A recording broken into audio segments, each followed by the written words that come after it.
This is KTN News.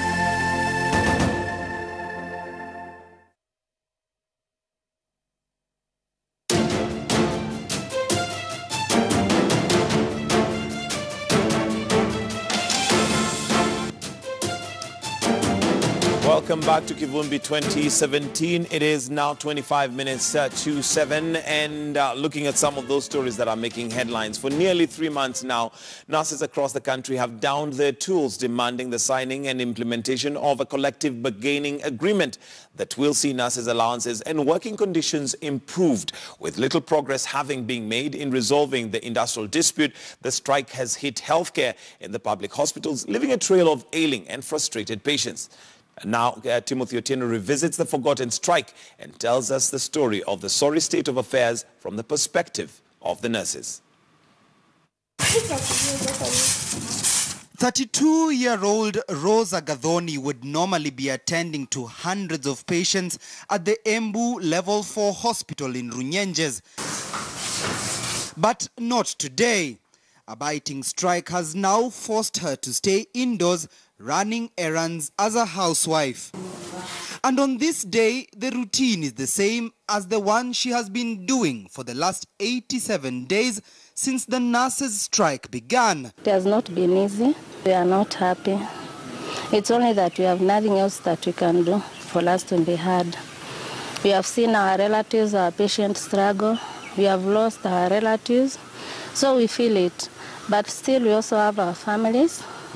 We have people who depend on us. We have children who are in schools. Children like her son. To make them good. To make them clean. Okay, right? Whom she now has to homeschool as she looks for money to prepare him for the reopening of schools. Do 30 plus 0. 30 plus 0. But her mid-morning session with the boy is briefly disrupted as Rosa rushes to the television screen to get an update on the ongoing nurses' strike.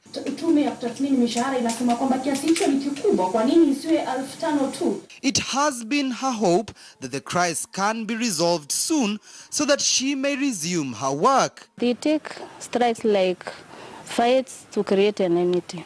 But normally before we reach a place to have a strike, it means something, either hatujaelewana mahali.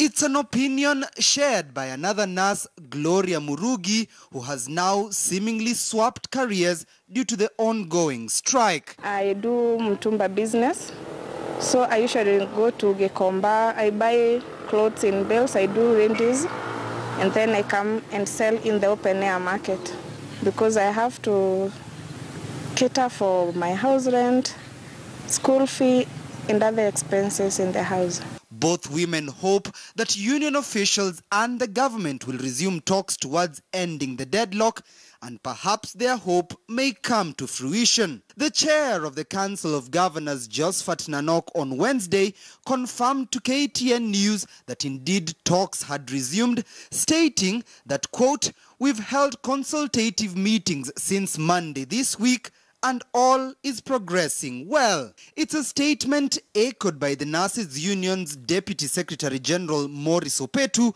who exuded confidence in the renewed talks, insisting that the involved parties have shown some seriousness this time round. Solidarity forever.